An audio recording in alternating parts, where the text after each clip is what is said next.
Say that again?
No, exactly.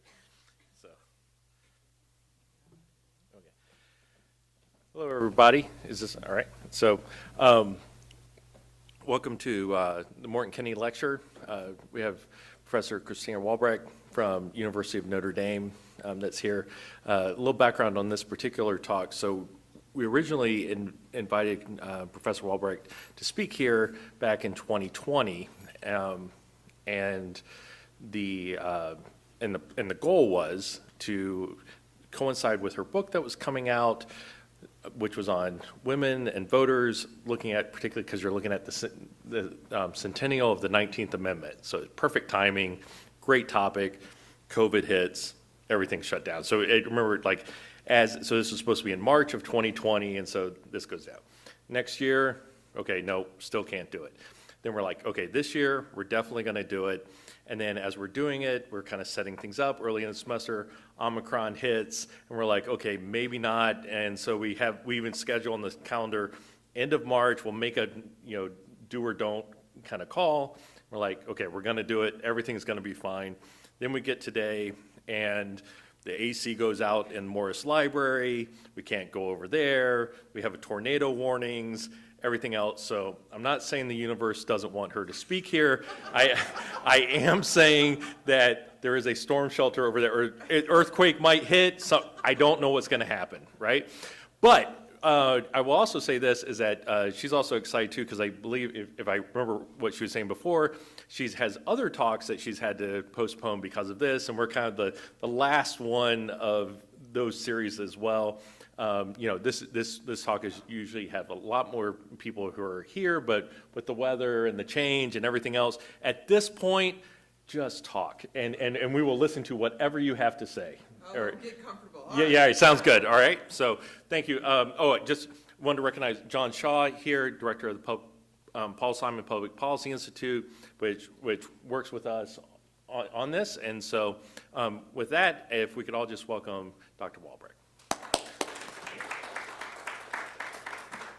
So thank you. I would usually use this time before a talk to get prepared, but Professor Comparato kept me talking until the very last minute. The good news is that I usually go over, but I'll probably have to go to the bathroom sometime in the middle, so maybe I'll be shorter than usual, which you'll see is very good. And so I am actually really pleased to be here. Tobin, I think you were one of the first people to invite me to even do something about suffrage. So I've written 2 books on women voters after suffrage.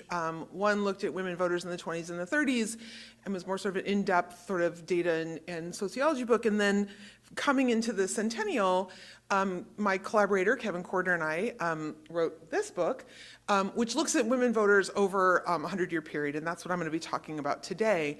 And you're exactly right. So I have given more than 30 versions of this talk or something like it because of the suffrage centennial. Lots of those, of course, turned out to be on Zoom instead of in person. But I'm pretty sure this is the last one. And honestly, it's kind of emotional for me. Like I am not tired of this talk though, and I love talking about this stuff. So I'm very excited to be here and to be talking to you today. And now I'm going to remember what it is that I'm going to talk about. And I'm going to try to go a reasonable point of time. Do you want questions at the end? Okay, great. All right, so as Professor Grant said, 2020 was the 100th anniversary of the ratification of the 19th Amendment, and this is the 19th Amendment right here. The right of citizens of the United States to vote shall not be denied or abridged on account of sex. This is actually the exact same wording as the 15th Amendment. The 15th Amendment says you cannot violate the right to vote on the basis of race, race, color, or previous condition of servitude. And so this was really on purpose, the idea of sort of expanding voting rights, using this same sort of language, thinking about who gets to decide who we will be ruled by. Right? The sort of foundational defining characteristic of a democracy, there are many, but the idea of the consent of the governed and that people get to choose their own political leaders. And so during the centennial, you heard lots about the suffrage movement and all sorts of issues about it. But my research really starts the day after the ratification of the 19th Amendment, which is August 26th, 1920. I would be born, because I know you were interested, exactly 3 days short of 50 years later. And that's, of course, why I study women's suffrage. So now the question was, what would women do, right? So the belief that women are so distinct politically that they shouldn't be able to vote and they should be treated so much differently was so ingrained and so widespread that it had taken generations of women to get the right to vote, right? We've been a country for more than 200 years. Women have had the right to vote for only 100 years. I hope that sounds sort of shocking to you, sort of in retrospect. But now women were going to have this right and what was going to happen. So before I talk about that, I do want to sort of make the point that what the 19th Amendment says is that you cannot deny someone the right to vote on the basis of sex. It does nothing to get in the way of other reasons you might deny someone the right to vote, including race and ethnicity. So when the 19th Amendment was ratified in 1920, Black women in the South were, of course, under Jim Crow and widely unable to vote. I'm going to talk about that in just a couple of minutes. Chinese women under the Chinese Exclusion Act would not be citizens, they would not be able to vote. Native women who kept their tribal citizenship would not be able to vote in elections. Hispanic women generally did better in the Southwest, but there was some struggles there sort of over citizenship issues as well. And so technically we can say, or we can think that the 19th Amendment, doubled the size of the voting electorate, but it's important to sort of talk about what the limits were to that as well. And so that's what I'm going to talk about today. So I'm going to tell you what I'm going to tell you, and so you can nod off later if you absolutely want to. And so what I want to convince you as we think about how women have used the vote since the 19th Amendment, and we think about how we have talked about, understood, and studied how women use the vote for the last 100 years, I'm going to try to convince you of two things. The one is the great persistence of stereotypes. So the very same ideas that women are not inherently political, that women care most centrally about their families and their homes, and men with mustaches, that motherhood is a defining interest for women above all other interests. Those same ideas were used to keep women from the ballot, but as we've talked about, and as women have had the ballot for the last 100 years, those stereotypes still shape the way that we think about women voters. There's a reason why we talk about hockey moms and soccer moms, and there's a reason why we think about women's political engagement in particular kinds of ways, even 100 years after the 19th Amendment had been ratified. The other thing I'm going to try to convince you of is that women are, and you can write this down, as diverse in their interests and identities as men are. There is no woman voter, although the press has been looking for the woman voter and trying to figure out what women voters will do since, well, before the 19th Amendment, when women got the right to vote in some Western states earlier on. But there really is no one woman voter. And so one of the things I want to emphasize in this talk is the diversity of women and what that sort of means for our understanding about gender and elections. Okay. So these are headlines. The Vox Populi puts on the petticoat is the LA Times from 28 down to this is 08, and I think that's 2016, right? Every election, everybody wants to know what's going on with the women. What can we expect about women voters? So I'm going to tell you kind of 3 things that people have thought about women voters, and then talk about sort of how diversity and stereotypes sort of help us understand this a little bit better. So the very first conventional wisdom about women voters was that the grand experiment of suffrage was a failure. Years ago, someone said this to me, and I've been using it in talks ever since, that basically these would be the Twitter hot takes of 1923 and 1924, but instead of being on Twitter, they're on the Washington Post. One of these is Harper's Magazine, The Century, and probably the only academic talk you're going to hear this year that has a site from Good Housekeeping magazine.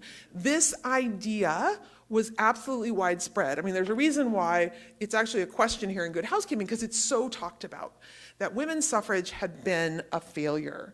It wasn't just the press that made this presumption about women's suffrage. It was scholars as well. And this is something I did not get to say in the intro class I was in today, so I'm very happy to say it. This is going to make this part go longer than usual, but I am in Illinois, so I'm going to talk about this. This is a 1924 article by 2 sociologists in which they looked at patterns of women's voting in the great state of Illinois and determined that women do not vote for progressives, they didn't turn out, they didn't vote distinctively, they didn't do all the things that women were supposed to do. Why would you write an academic article about Illinois? The problem, and this was what my first book, or our first book about the 20s and 30s was about, is that we don't actually put pink and blue ballots into ballot boxes. And so the actual voting record, with few exceptions, cannot tell us how men and women voted. You can look at registration and turnout, and in some places it's recorded in a way that you can tell if, turnout of women, but you can't tell how they voted. The solution to that, the reason that we do know how men and women voted, is of course the introduction of the mass survey, right? But George Gallup doesn't really start doing his work until the 30s. We have a couple of academic surveys, like one of Ann Arbor in 1928, et cetera, but we really don't have good, reliable surveys until the 30s and the 40s. And so there's all this conventional wisdom. If you read textbooks, they will tell you women got the right to vote, and then they did this. They didn't really turn out to vote, and when they voted, they didn't vote very differently, et cetera. If you track down, as I have, what that textbook is citing and what that's citing, et cetera, you will come to 3 New York Times stories in which they interviewed a couple of political leaders in upstate New York, and this journal article. This journal article looks at elections in 16 and 20, and it looks at Illinois for this reason. States that enfranchised women early could do so a number of different ways. The way that the Constitution at that time of the state of Illinois worked is that it was easiest to enfranchise women for a set of offices, but they couldn't enfranchise women for everything. So women could vote after 1913 in Illinois for presidential election, for the big ones, governor, that sort of thing, but not for other elections. This was actually not that uncommon. That's the way it looks in a lot of states prior to 1920. And so in Illinois, as in other states, and now I'm really mad I'm in Illinois, I didn't bring the pictures, I'll send them to you all later, was that men and women got separate ballots. What makes Illinois rare throughout the entire United States, it is the one time in clear recorded history that the votes were then recorded separately for men and for women. So, this study is mostly about Chicago because the Chicago Daily Tribune published at the ward and precinct level results for men and women voter, how they voted, including who they voted for, because I've seen the poll books, there's literally a list, and it's like, here's the women voters, and 3 of them voted for this guy for president, and 4 of them voted for this person, et cetera. My husband and I spent an entire spring break, about 20 years ago, driving around to Illinois counties, going to courthouses, asking them to dig their old poll books out of the basement and find these for it. I can say if there are 101 counties in the great state of Illinois, we could only find them for about 16. The problem with old voting records is actually no one has an incentive or a need to keep them, especially prior to the 1965 Voting Rights Act. But we found some. It's really fun. There'll be a poll book that's just a poll book, and then there's a poll book for women, right? There's like the normal voters and then the women. But what that means is that in Illinois, we actually know how women voted in these early elections. What that meant for us is, I'm going to present you with some results from a lot of different states. We used a fairly complicated statistical model to estimate how men and women voted in these other states. In Illinois, we could take our estimates that were based just on the census and some other things and compare them to what we actually knew. So Illinois was sort of like our proof that because our estimates looked very close to what actually happened in Illinois, we felt comfortable going into a number of other states. That's now getting boring, and we won't talk about that anymore. But you're going to see 10 states. I'm going to talk about it, and that's the reason. And the reason that's 10 states is it's very hard to get the kind of election records we need from the 1920s, and those are the ones we got. So the political scientist, social scientist, excuse me, as the title suggests, agreed that women's suffrage had been a failure. They just said it in fancier words, right? Women's ineffective use of the vote.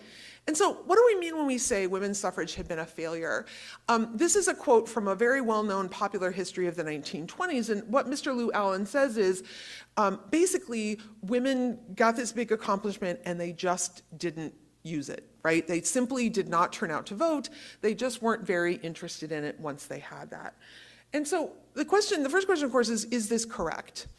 And so what this graph is showing you is in the 5 presidential elections from 1920 to 1936, the turnout of women in purple and the turnout of men in yellow. And what you can see is that in every election, far fewer women turned out to vote than men. Over time, both of them are going up for historically specific reasons.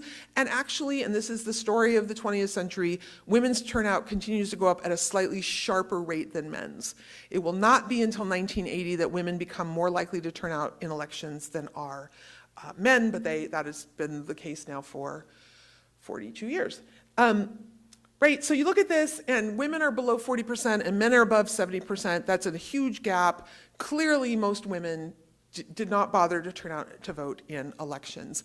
And this idea of failure was very easily accepted because it's very consistent with the way of thinking about women, right? They're not really that naturally interested in politics. They're interested in the men with mustaches. That's what's in a woman's mind. And so it's not like that surprising. Everyone sort of just took it for granted that, yeah, it turns out women didn't really particularly want this right. Let's talk about the diversity of women. And the kind of diversity I want to talk about in the 20s and 30s is geographical diversity. This graph shows turnout in the 1920 presidential election. Once again, women in purple, men in the mustard yellow, in a series of states. I'm going to read them off in case you can't read them, but very quickly. Virginia, Massachusetts, Connecticut, Oklahoma, Minnesota, Kansas, Illinois, Iowa, Missouri, Kentucky. Yeah, Missouri and Kentucky. Okay. So what I want you to see is that women's turnout varies dramatically. Okay. Here in Virginia, it's less than 10% turned out to vote in the 1920 presidential election of women. Up in Kentucky and in Missouri, more than half of women showed up to vote, despite being told their whole lives that voting is not appropriate for women, but despite never having the opportunity to practice voting, to learn how to vote, any of that sort of stuff. More than half of women in Missouri and Kentucky show up on election day in 1920, right? So there are these places in which very few women turned out to vote, and there are these places in which many more women turned out to vote. And the question is, basically, what makes women in Virginia and Massachusetts and Connecticut, where turnout is so low, so different from women in Missouri and Kentucky? So I want to suggest 2 things, and neither of them were, in a sense, women's fault, right? So the first is that women in Virginia and Connecticut and Massachusetts faced a very different environment when it came to turnout than women in Missouri and Kentucky. In particular, these are all states that use some combination of poll taxes, literacy tests, and long residency requirements. You're probably aware, and know these best, in the Jim Crow South, where they were used very purposefully to keep Black people from turning out to vote in elections. Southern elections are sort of more than that. There's, basically political scientists don't recognize the South as really democratic during this period, and nobody's being very encouraged to vote. But nonetheless, there was these very unfair literacy tests, poll taxes, et cetera. I want to let me say two things about that. There are reasons to believe that these barriers, which in general led to less turnout, right? Turnout in the South is incredibly low during this period, to have a particularly strong impact on women for a couple of reasons. One, if your family can barely afford to pay a poll tax, whose poll tax are you going to pay? The husband's or the wife's, right? And as time goes on and women don't vote, those poll taxes accumulate over time, right? So every election that goes by, there's still less of an incentive to help the woman in the household vote. It's also the case if you are a new voter and you've never even been to a polling place and filled out a ballot, that to know that you also are going to have to take this literacy test from a hostile, election worker, et cetera, is really something that's sort of run you down. There are other ways that this worked against women as well. So in Virginia, for example, we know there's a great study of Richmond where basically they set up separate registration for women voters. They got so many people showing up that they got a whole bunch more registrants just for the white women, and still like one registrant per county for the Black women. But it's more insidious than that. Then there was long lines of Black women waiting to register, and so the newspapers carried stories about, oh my God, look at all these Black women who are registering to vote. Good white women have to get out and vote in this state as well. So all these ways meant to suppress the Black vote were very successful and suppressed Black women's vote in the South. You might be asking what that means for Massachusetts and Connecticut. It gets less press, but those states were doing the exact same things against immigrants in these states. In the 1920s, 60% of the population of both Massachusetts and Connecticut was first or second generation immigrant. They were running political machines. They were, seen as a problem. And so places like Connecticut and Massachusetts also had these sort of restrictions against women. So we can look at those states, and we can look at just those that have really restrictive election laws, that's the yellow bars, and places that really don't have very many restrictions, that's the purple bars. And then we can look at sort of turnout of women in those places and turnout of men in those places. And what I want you to see is that in both cases, people who live in places with restrictive laws are less likely to turn out. It's the effect is the same on men as it is for women. Men living in restrictive places are less likely to turn out to vote than men living in non-restrictive places. But as you can see, the sort of size of the impact was greater for women than it was for men. And so the biggest turnout gaps we see are in places where women's turnout is so incredibly, incredibly low. The other aspect of state politics that's going to affect women in the this is why this lecture always takes too long. I have to tell you one more story, which is that part of the long residency requirements, you think, why is that a big deal? Right, the part is like, if someone's got to have the forethought. We know that any sort of registration requirement makes it less likely people are going to remember and turn out to vote. In 4 states in the South, the residency requirement that you had to register at least 6 months or even a year in advance of an election. Some states had those rules, and they called special, Massachusetts is one of them, they called special legislative sessions, and they were like, we're going to make an exception for women, and we're going to have special days when they can register to vote. In 4 southern states, they were like, oh, women have the right to vote now, but they missed the chance to register. Sorry, we'll see you in 1924, right? And so despite the 19th Amendment, in 4 southern states, the turnout of women was 0, actually. They're just not states in my sample.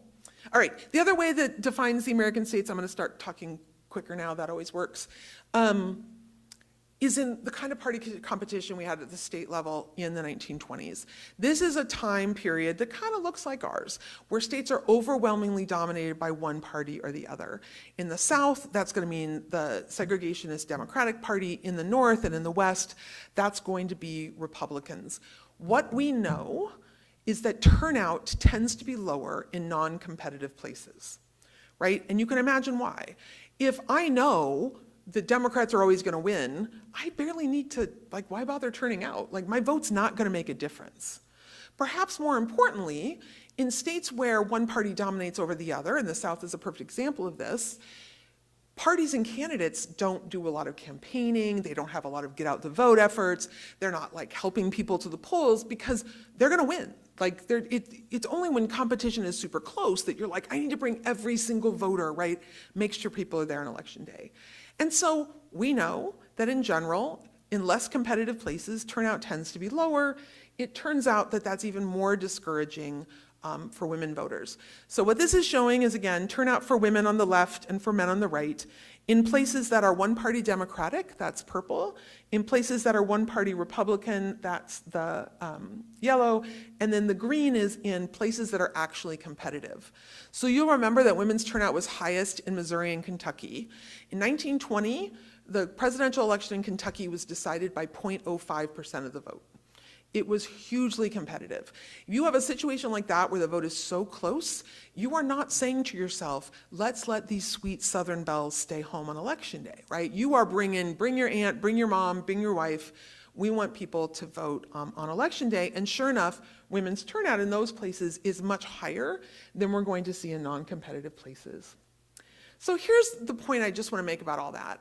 When we think about one kind of diversity, the diversity of literally where you get to vote, right? The women's suffrage is a failure story or narrative is literally women's fault. Women chose to not turn out to vote. They fought so hard to get suffrage, and now they're not going to use it. What I want to suggest to you is that whether or not women turned out to vote in 1920 depended much more on where they lived than on whether or not they were women.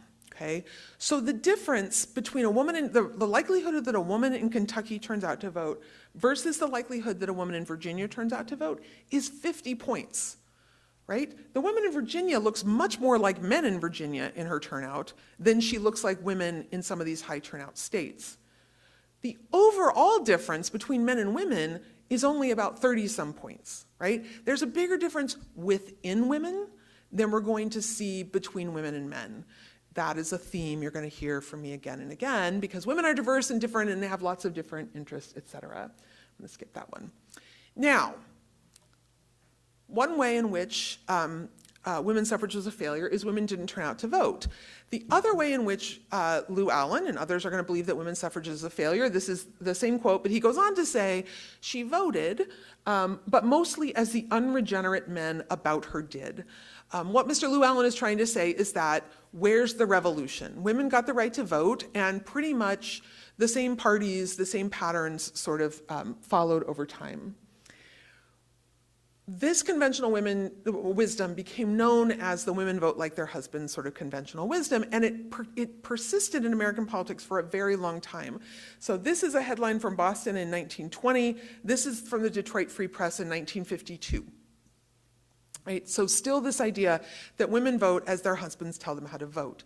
I want to raise the stereotype point again, that if you believe that women are inherently not that interested in politics, that women's place is in the private sphere and men's is in the public sphere, this idea that if men and women vote the same, the explanation must be that the husband is guiding the wife makes perfect sense. What I want to suggest is things might be a little bit more complicated than that as well. So this conventional wisdom had real consequences. So when George Gallup was more or less inventing popular polling in the 1930s and 1940s, what he wanted to do politically was understand how people decided how they were going to vote. Was it their jobs that influenced them? Was it their religion? Was it the newspaper articles they read or the stories they heard on the radio? They really needed to ask all these questions about voters to understand, what led you to, what predicted that you'd vote Republican or Democratic. In those samples in the 30s and the 40s, the Gallup organization on purpose undersampled women. And the reason was, according to George Gallup, is I don't need to find out how those women process their ideas and their interests because they're just voting the way that their husbands told them to vote, right? So there's no mystery here. Why bother interviewing women? I need to understand the process that men take in a campaign, and then I just know that they're going to tell their wives how to vote. And so this has actually been a problem for people who use historic polling data, is you've got to go in and do all these things to fix it, so you've got a representative sample of women. This next slide has a lot of words on it. For the students in the audience, don't ever put this many words on slides. And certainly don't read them. But I'm doing this to make a point. So if you were so lucky as to go to graduate school and study American politics, every one of the quotes here comes from a book that is an absolute classic that defined and determined how the study of voting in the United States would basically happen. And so this is a 1954 book called Voting, even more famous 1960 book called The American Voter. And this bottom is an article that still to this day shapes the study of public opinion in the United States.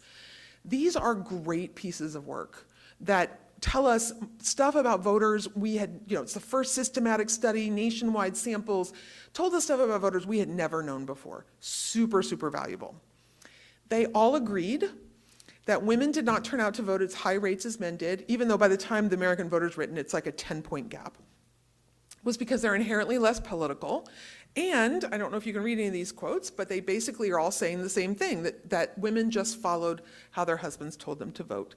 So I'll just quote Converse here at the bottom, which I enjoy because his wife had a PhD and ran the polling center, but he still believed that the wife is very likely to follow her husband's opinions, however imperfectly she may have absorbed their justifications at a more complex level. Okay, that's sort of the theme. Now, these were pioneering social scientists who did this first national surveys of voters and were really, going to get beyond talking to a couple of poll workers and a couple of party leaders and really do careful scientific work about voting.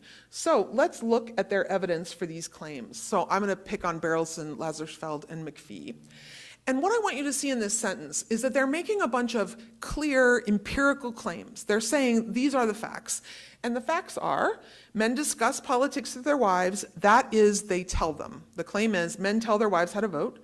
They do not particularly respect them. Men do not respect their wives. That's an empirical claim. On the side of the wives, there is trust. Women trust their husbands with political information. That's an empirical claim. And on the side of the husbands, there is the need to reply or guide. That husbands see it as their role to guide their wives. So let's talk about the evidence. I'm going to tell you this is exactly pre-Excel what tables look like in books. And the conclusion of this graph is that married women report that they discuss politics within the family more than men do, especially in quiet times. So this is a survey, on the left was done in June, on the right was done in October, and it basically asks people, in fact, I'll give you the question wording, right? Have you talked politics with anyone recently? And who was the last person you discussed the election with? One of the things they want you to see is that in June, when the campaign's not going on, people talk less about politics than they do in November or October when the campaign is on. But they also want you to see that the vast majority of women say that they report talking to their families, whereas men are less likely to say that. That is an empirical finding from this survey. The claim, however, is that men tell their wives how to vote. That is not this question. Now, is it possible that more women report talking to family members because their husbands are telling them how to vote? It is possible. I'm even willing to bet that in a number of households in this period, men told their wives how to vote. I'm willing to bet that happens right now. I just can't tell from this evidence how widespread that practice actually was, right? You're not asking the right question. You're taking this survey and you're interpreting it to mean that men tell their wives how to vote. A good anthropologist would point out that if on average women are more likely to work inside the home and not outside the home during this period, the very likelihood that they would have the opportunity to talk to someone outside their family about politics is going to be lower for women than it is for men, even if they're not being guided or directed at anyone. You just have a smaller social circle when you're not employed outside the home. So what about these other three empirical claims? There's no evidence on this. The questions weren't asked. What's happening, of course, is that social scientists are doing what social scientists do every day, is they're looking at data and they're trying to understand what it's telling them. The fancy way we talk about it is a data generation process. What is the process that would produce this finding, that women are more likely to talk to their families. And when we try to understand our data, we do so with a basic understanding of human nature, about the way that the world works. And if you're a social scientist in the 1950s, your understanding is a patriarchal family. It's still an understanding that the public sphere is more the place for men than for women. And so this is the conclusion that you come to. There were, however, other people suggesting other conclusions at the same time. This is a really detailed, long journalism piece on women voters that appeared in the New York Times in, I think, 1956. And I'm sure you can't read it, but basically the author says, if married couples tend to vote the same way, and they do, it is because their environment gives them the same orientation rather than because the woman rubber stamps the man's choice. Let me say that a different way. I vote the same as my husband. I will let you infer whether or not he tells me how to vote. To the extent that if you want to predict someone's vote choice, actually knowing how their spouse voted would be a very, very good way to do that. Because it turns out that people who marry each other tend to share the same values, the same backgrounds, the same educational levels. They might share the same ethnicity, religious tradition. All the things that tell us how people are going to vote tend to be, not always, but tend to be in symphony in families. That was a nice history. Let's talk about some real stuff. So it is easy for me to pick on researchers for the 20s and the 50s and tell you how misguided they were, and if only they had been as clearly enlightened as I am, surely they would not have made these mistakes over time.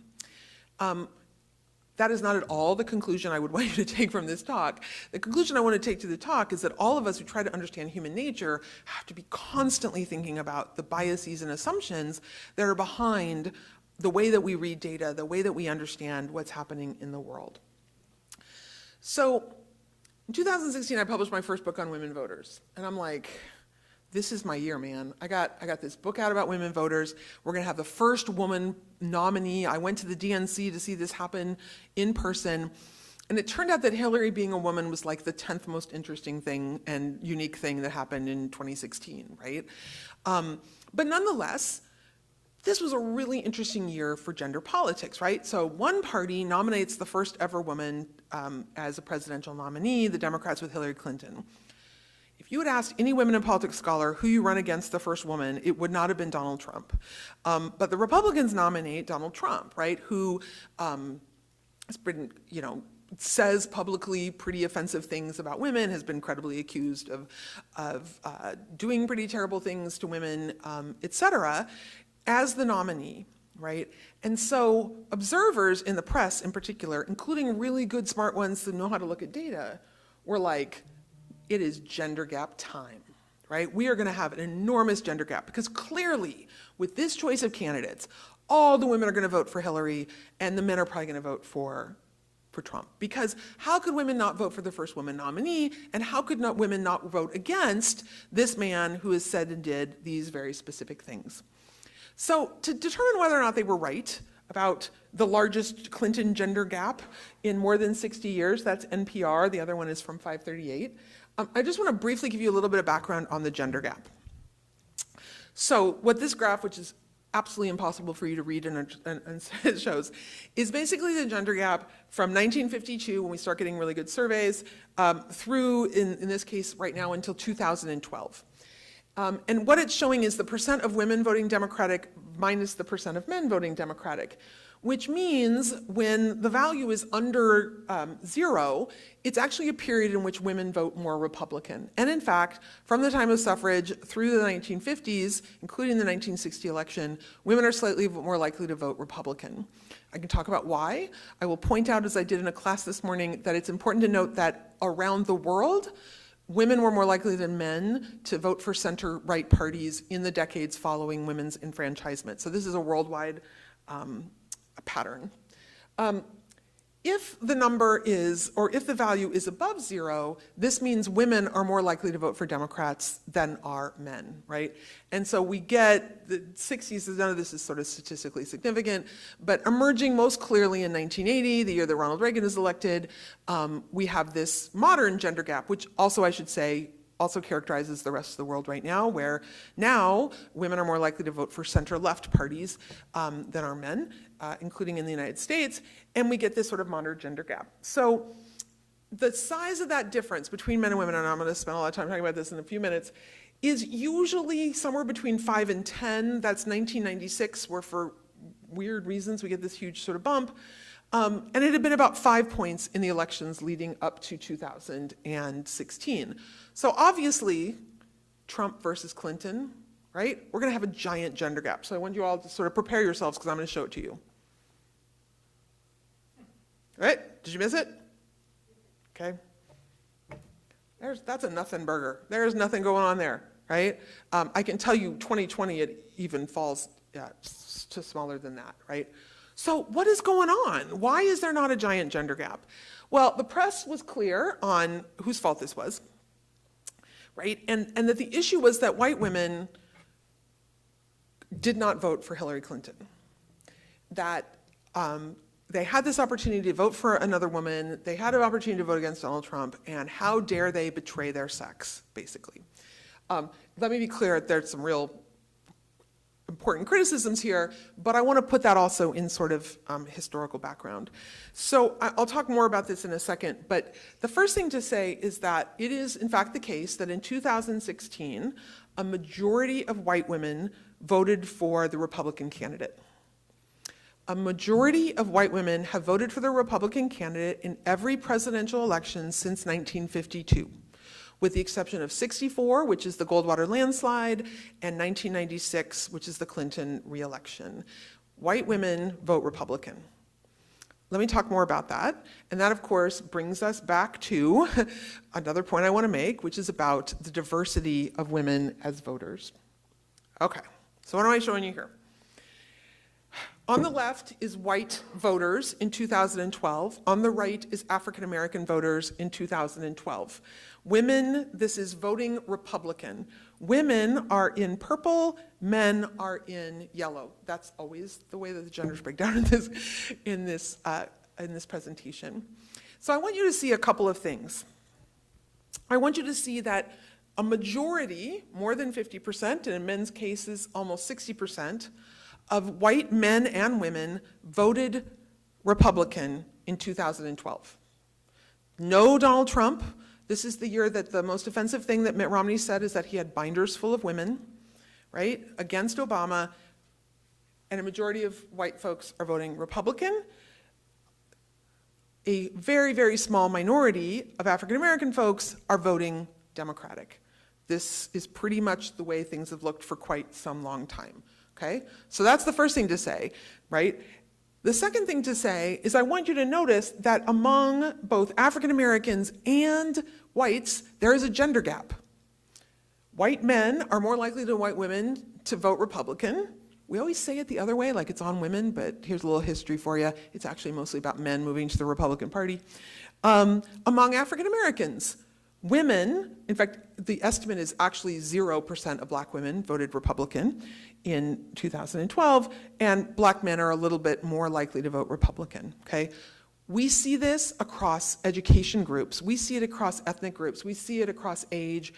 There's almost, I'm going to show you an exception, but there's almost no way you can break up the electorate that you don't still get a gender gap. Men and women of the same educational level, men and women of X, Y, and Z, there's still going to be a slightly greater propensity for men to vote Republican than for women to vote Republican. I want to point out the obvious, however. There is a gender gap, but it's little compared to the racial gap, right? So again, as we saw in the States, as voters, in terms of their vote choice, white women look much, much more like white men than they look like black women. Because it turns out women are diverse and have different interests and different ideas, et cetera. So I'm going to show you this same data, but for 2016. Hillary's the nominee, Donald Trump is the nominee. I don't see almost any change in that data for whites, right? Like the percentage of white women voting Republican and the percentage of white men voting Republican is almost unchanged. All this stuff changes, it stays exactly the same. There is a slight increase in Republican voting among African Americans in 2016. I think my friends and colleagues who study this more carefully would tell you this is less to do about the attraction of Donald Trump to black voters and more to do with the overwhelming support that President Obama got in 2012 and in 2008 for black voters. And what we're seeing in 2016 is sort of a return to more normal levels of Republican support in the African American community. So far I've told you that voters are very different on the basis of sex and race, but much more so on race, and that there wasn't a lot of change between 2012 and 2016, this momentous big election. Well, I'm going to complicate that one too. Oh, I'm talking for a long time. I'm almost done. So now we're going to look at white voters, but we're going to divide them a different way. On the left are people who have never earned a college degree. On the right are people who have earned at least a college degree or higher. What I want you to see is that there's still a gender gap. Each group, men are more likely to vote Republican. But on the other hand, those without a college degree are more Republican than those with a college degree, which is a historic change. That is very unusual in post-war America. Now we see some movement. Those without a college degree, both men and women, become more likely to vote Republican in 2016. White women without a college degree become so much more Republican that there's no gender gap or a reverse gender gap among whites without a college degree in 2016. They're one of the sort of unusual groups. And the truth is, if you look at the bars, white men without a college degree kind of moved toward Trump, but the biggest swing by far is among white women without a college degree. The way I like to say that is all those New York Times stories talking to working class men in diners should have been talking to the waitresses, right? That's where the actual movement is among less well-educated whites in 2016. Now let's look at those with a college degree. White men with a college degree became less likely to vote Republican in 2016. But white women without a college degree became much less likely to vote Republican in 2016, right? In that case, the gender gap gets much bigger, and the swing among women, like the swing among women without a college, white women without a college degree, is bigger, right? The movement is all in women in this particular case.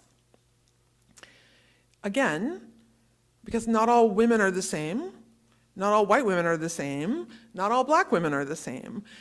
This is a similar, the similar graph for black voters. And the reason I have this line about minority populations is basically that a big survey of 2,000 randomly selected people does not give you a big enough African American population, and so better surveys oversample minority communities so we can learn more about them, but this particular survey did not.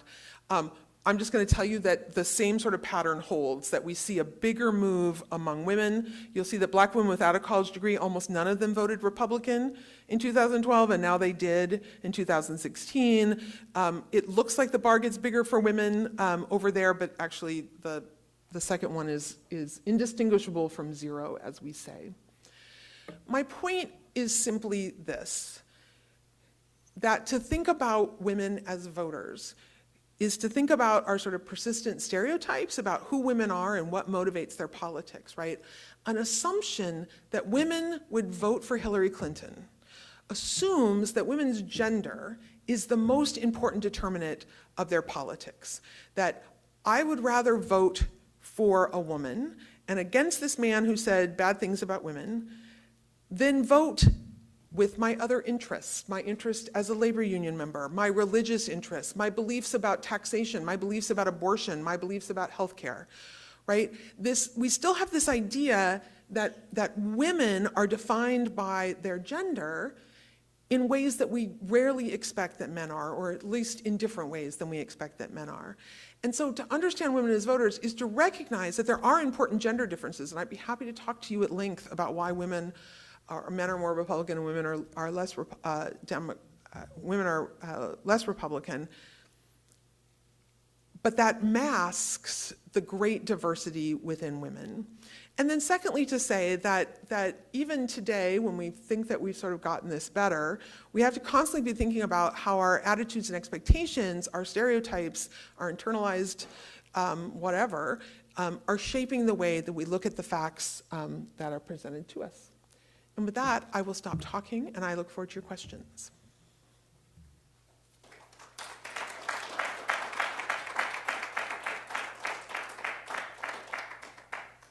"30 times. Every time I was like, it's gonna be shorter this time. Why? Why would I think that? Like, yell them out.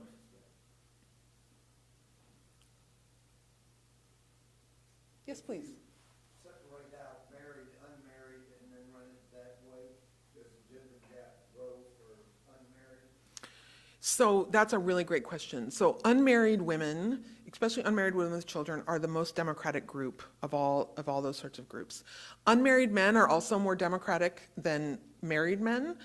Being married is conservative, and you are more likely to vote Republican if you're married.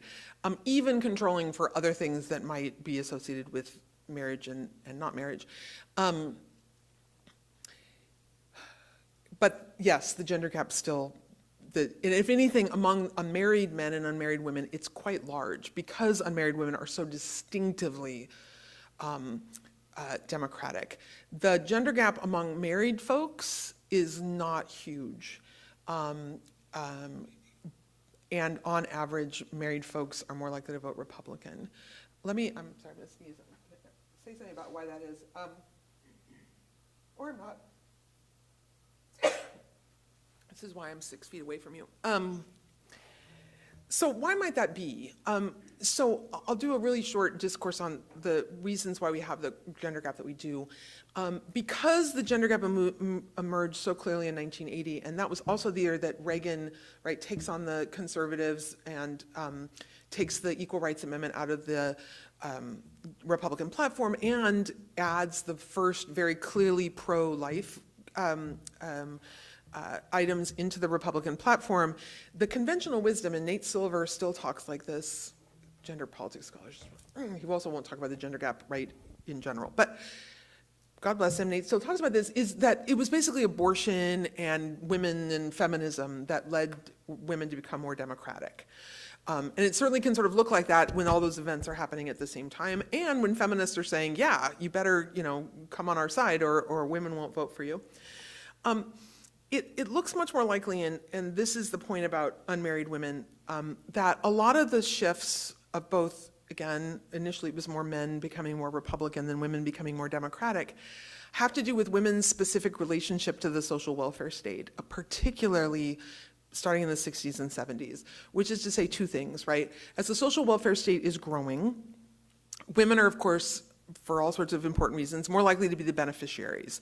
And so one explanation is that women like the social welfare state because most of the programs are directed, in our social welfare state, are directed at women. I would suggest it's a little bit more complicated than that. If you think about the growth of women's employment in the 60s, 70s, and 80s, it is massive, especially for white women, because black women and immigrant women had already been working, but it takes place almost entirely in the health, education, and social work sectors. Women are the school teachers, they're the social workers, they're the nurses, they're all these sorts of things. And so when we talk about union, like men who belong to traditional unions voting Democratic, we see that as like an interest in their own employment. We somehow miss that with women, that they're going to vote for the party that keeps saying, we'll put more money into healthcare, we'll put more money into schools, we'll put more money into social work programs, even though very large percentages of women work in, men do too, but work in those particular sectors. At the same time, as a very smart student in class this morning suggested, it's also a time, of course, which marriage becomes less stable. There's just way more unmarried people today, right? Never married, divorced, et cetera. And for women, what that means is that where 80 years ago, I could sort of assume that I'm going to be married to one person my whole life and they're going to support me and our interests are the same, right? And people still feel that way. Like if something happens bad to the economy that hurts my husband's job, I'm not going to like that either, right? It's not like our interests are separate. We have shared interests. But as women can no longer sort of assume that they'll always be dependent upon a man, even women who never get divorced, it affects who you are as a person. There's a reason why more women go to college now and all these sorts of things. Like, I can't just assume someone's gonna keep me in the way in which I have been accustomed, as much as I would like that some days. You know, I have to have sort of that for myself, and that sort of independence is also often given as an explanation for why we see these different patterns for women. I do this to my students also. You ask like a really small question and I just make it into something else. I hope I at least answered your question somewhere in there. Any other questions? Come on, you know you want to. Can you just clarify something for me? Scott, I am here for you. Okay. In 2016, it seemed to me, you had a slide up there, that they should have been talking to the waitresses more than the guys in the diner. And my impression from that election was that they were talking to the women, and they were saying they were going to vote for Trump. And the story that was, I don't know, the media was that they were saying that because they were intimidated. And that once they got in the ballot box, they would vote for Clinton. And am I remembering that wrong? No. Or is that the theme? And it seemed like the data was there telling us they were going to vote for Trump. Why didn't we believe it, or were we wrong? Well, I mean, I think first of all, for the chattering classes, the shock of 2016, like people are, how could this happen, period, right? So I think that got in, and not, I don't mean that as a criticism, like, because no one likes Donald Trump. I mean it that Donald Trump was initially opposed by his party, had never held political office, like all these characteristics that we associated with, quote, good candidates, the kind of people that are successful in elections, he simply didn't have. So leave beside whatever you might think about his policies, et cetera, he just did not look like, frankly, I don't know why anyone takes classes from me anymore, because in 2015 I was like, Republicans will never nominate this person, right? That's just not what parties do, but except for when they do, right? So I think we got a lot wrong just from our own biases in 2016. So I thought you were actually talking about a more specific thing, which is there was some reporting in the New York Times. There's actually a documentary that was made about 2016 and women's activism that has women going up to some suburban neighborhoods where they claim that they went up to talk about voting for a Democrat, and that the woman, basically the husband came behind the wife and was like, we're all voting Republicans here, and da-da-da-da-da, and that like basically that there were secret Clinton voters, actually, that, you know, women couldn't say it, et cetera, et cetera. Did that happen? Almost certainly that happened. But did it happen so much that it's affecting the outcome of the election? That seems really unlikely to me. Why didn't we see the women? I think that the nuances of all women not being the same remains hard. I mean, you know, nuances remain hard for the press in general. But to recognize, I mean, I was still, so I'll tell this story just because a friend of mine who's a very wonderful political scientist and studies race, and she and I were on this 2016 panel, and someone was like, you know, how could, doing this thing again, right, which is how could the women vote for Trump, right? Which, first of all, I want to say, if you think Donald Trump is offensive, how insulting are you to all the men? Like, you seem to think there's no surprise that the men would vote for someone that you think is offensive, but women wouldn't. Like, just stop for a minute and think about your assumptions right there about men versus women. And so they were like, why did women vote for Trump? And I gave this long talk about, like I just did here, multiple interests and blah, blah, blah, blah, blah. And they turned to my colleague, and my colleague said, white supremacy.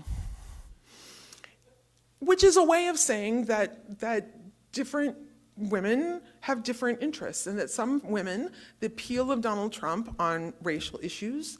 It's also the case, there's great studies published in the journal that I edit.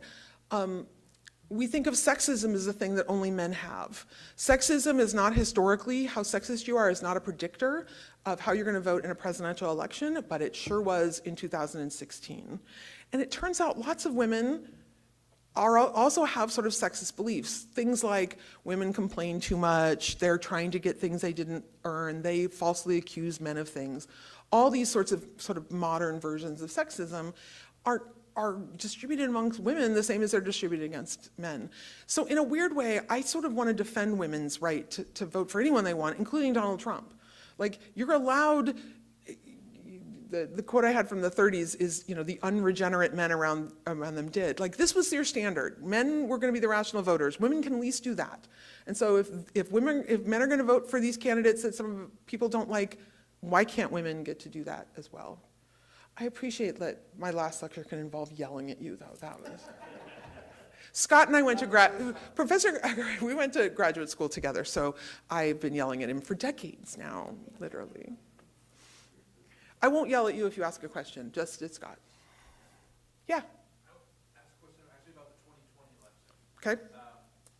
Because I taught a class on the 2020 election, and one of the incorrect things I said was that in Congress, you see this large gender gap between men and women, actually more, I should say, between women and the Democratic and Republican parties. Yes. And then in subsequent 2020 election, actually, were quite a few women that were quite a lot that were elected as Republican Party members to the U.S. Congress. And I guess my question is sort of basic: do you see that trend continuing? I'm looking to see if I have those slides here, and I don't think I do. So you were absolutely right. Historically, women were as likely to run for political office as Democrats or as Republicans, and some of the first path-breaking women in elected office were Republicans. Margaret Chase, a bunch of different women, when there were very, very few. And that actually remains true through the 1980s. It starts in 1992 that you get more women running as Democrats and more women winning as Democrats, mostly because more women ran. They're like Democrats and Republican women look the same, and it just goes like this, right? And so even the first year of the woman in 1992 should have been called the year of the Democratic women, because there was a historic for then number of women running, but almost all of them were Democrats. That remains true over time. And as you said, is a huge difference between the parties. And when you sort of look at their pictures of their membership, they look very different in that particular way. 2018 was legendary for that, right? Another year of the woman, but virtually all of those women ran as Democrats, as you know. Candidate emergence is a complicated thing, and we could talk at some length, and people have done really great research on why more women don't run as Republicans.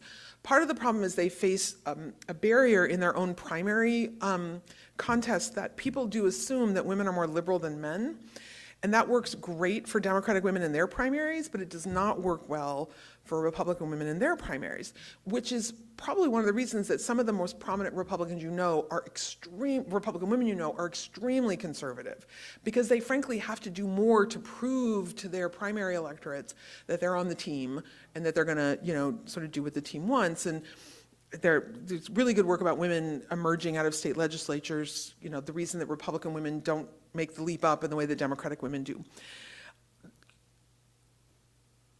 Republicans aren't dumb, though. They saw that as a huge cost in 2018.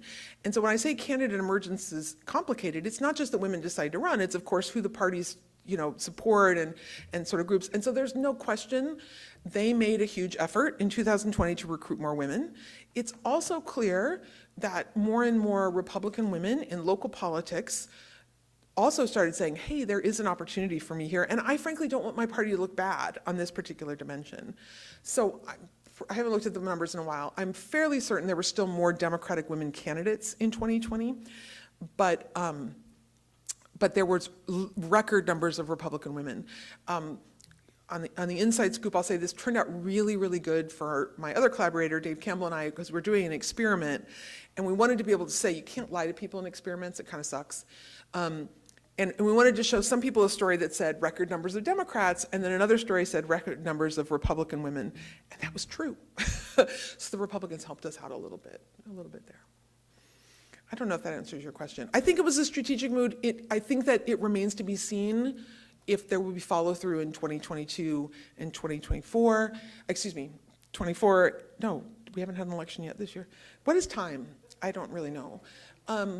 22 and 24, I'm also a little bit worried. There was some evidence that Republicans ran women in less secure states and districts, so it's not clear to me that there were record numbers of Republican women candidates.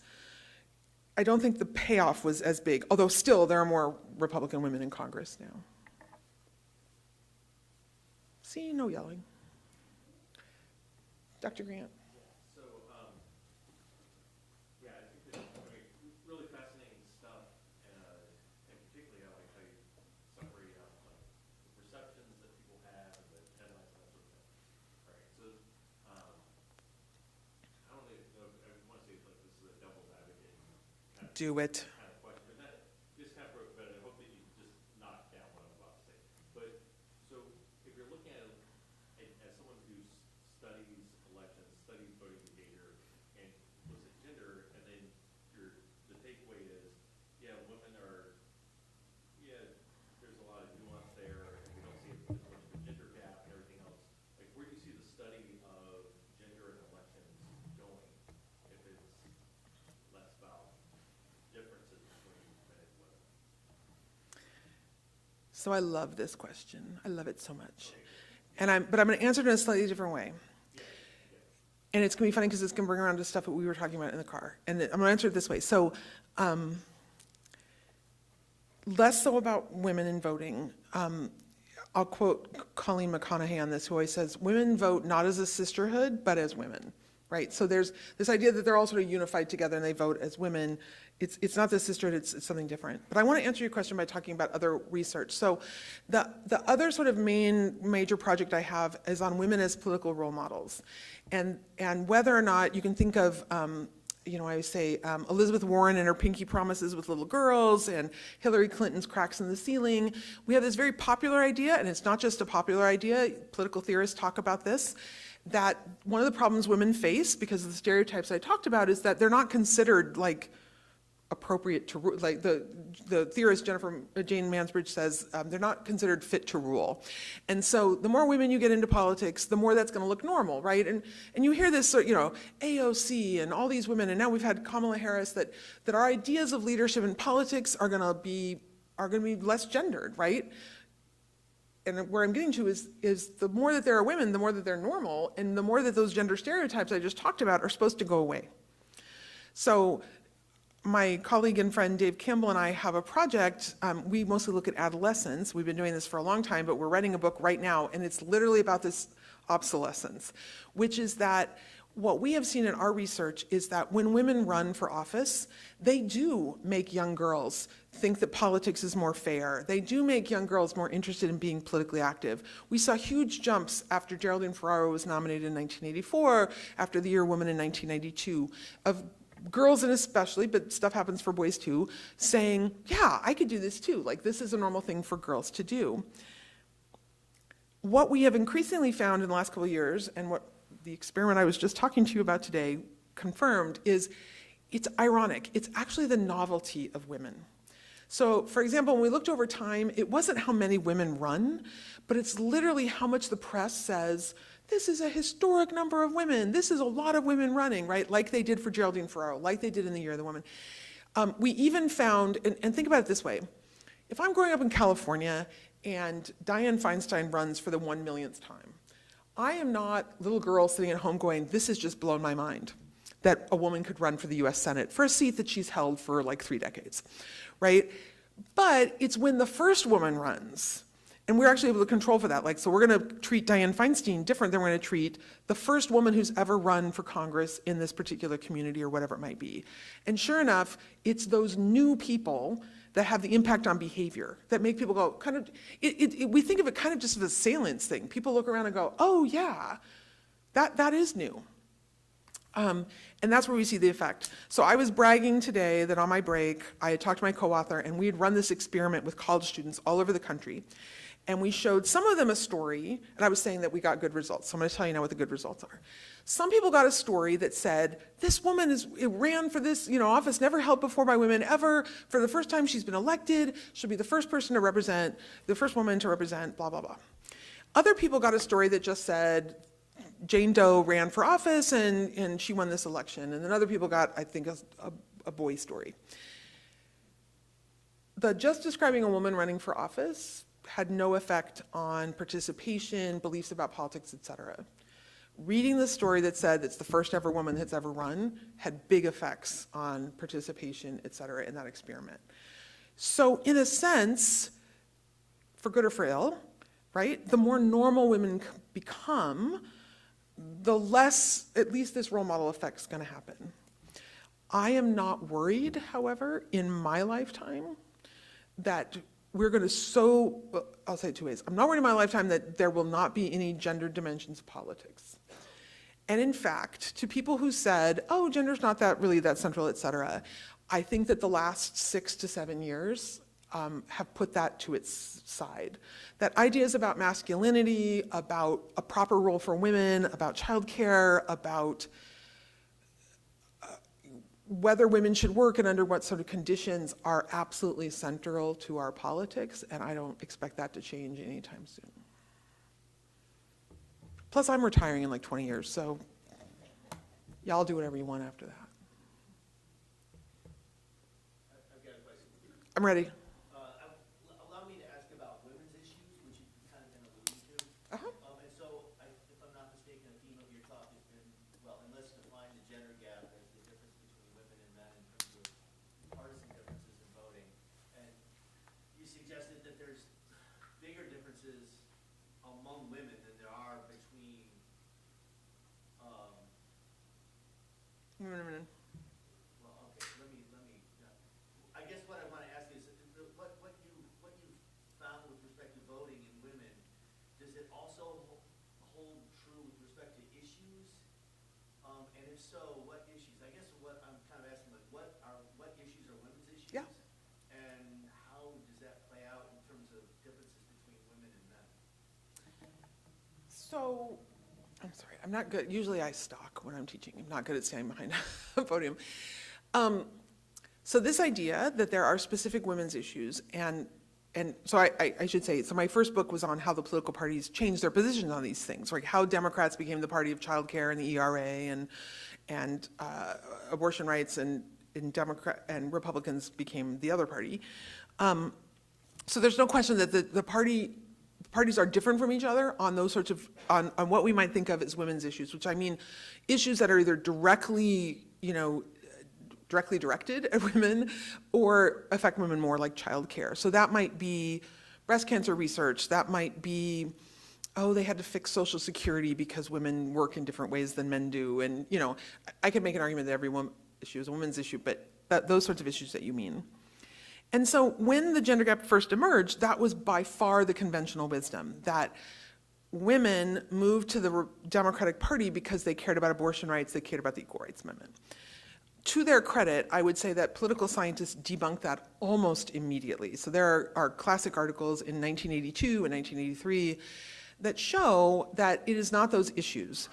And the reason is, this is answering your question, men and women are not that different on their preferences for childcare, on their preferences for the Equal Rights Amendment, on abortion, on sort of you name it. To the extent that they are, abortion would be a perfect example, men are actually more liberal often. So men are more supportive of access to abortion in many cases than are women. Not overwhelming, but there's a difference. And so while it's possible that women prioritize those things more highly in their vote choice, it is unlikely that those issues trump the kinds of pocketbook basic issues that we know have been driving voting forever, right?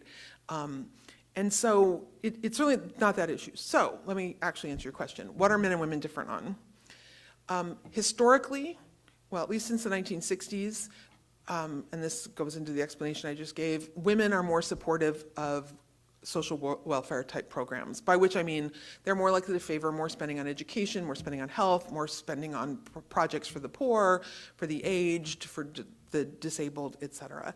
It is not huge. So I don't want anybody to have I'm talking like a 5-6 point gap in these sorts of questions that make men and women different. Traditionally, which is to say back in the 50s and 60s, there was some evidence that women were less tolerant. It probably matters that our dominant measures of tolerance were things like, would you let an atheist teach in your kid's school? Would you let And they're really all sort of, I almost don't want to say, like, would you let a Jew teach in your kid's school? Would you let a gay person, right? Where our measures of tolerance. Today, women are much more egalitarian in many of their other issues. They're more supportive of gay rights. They're more supportive of civil rights, those sorts of things. Again, I don't want to act like the differences are huge, but they are there. And then they're a bit more supportive of environmental protections, and that has just emerged in really the last 10 to 15 years. On most other stuff, and even then, again, because I want to sort of, I'm up here as a social scientist, but I want to just defend women as just fully human beings, which is to say their public opinion looks a lot like men's public opinion because they live in the same world and go through the same education processes and are just as rational or frankly irrational as anybody else. By anybody else, I mean men. Yeah. This isn't necessarily about voting, kind of more about your, I'll just talk about anything. like political role models. But are you seeing like changes in, kind of like young boys having young women as role models, kind of vice versa, kind of like cross-gender role models? I'm trying to make a narrower point. So I think when we think about role models, this is part of what this book I'm writing right now is about, is we mean all sorts of crazy things. We mean, I'll see Kamala Harris and I'll run for political office. That's ambition. I see Kamala Harris and I'm more likely to talk about politics with people or to write my member of Congress, like these other sorts of standard participation measures. Or I see women running and I think, and we have good evidence this is true, both men and women think, oh, this is a more fair process. This is a more open process. Those sorts of things. Or I think democracy is good, or whatever, representation is working well, et cetera. So some of those things we would expect to see amongst girls, right? And partly because it's girls that are lagging behind. So when we're all worried about participation differences, you see role models and you're like, this will help girls catch up. That's less of a concern anymore, but historically the concern was that girls would catch up in terms of political activity. And right, so that changes my mind about what I think is possible for girls. You can see how that's like a girl process. But other things like seeing the system as more fair and equitable, it's not clear that that's something that only should affect girls and boys. There's not a ton of work on that. That's sort of what we're working on right now.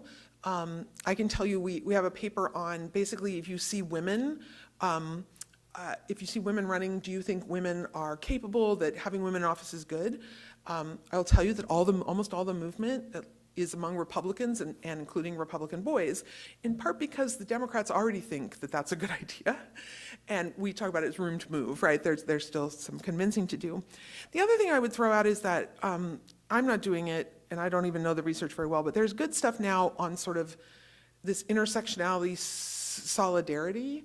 I mean, like my own white daughters are more excited about the squad than they are about white women in Congress, right? We know that both Democratic men and Democratic women now have actually, like if it's in a primary and you're just sort of doing experiments, they're gonna prefer the woman over the man, right? And what they're really trying to signal is not, I like women, but they're trying to signal, I like equality, that's part of my values, that sort of thing. So yes, I'm going to pick the person of color, and yes, I'm going to pick the woman, and that sort of thing. I hope that makes any sense. I think we're going to end with that question. I think it's a good place to stop. Thanks. I just want to thank Professor Wolbrecht. My pleasure.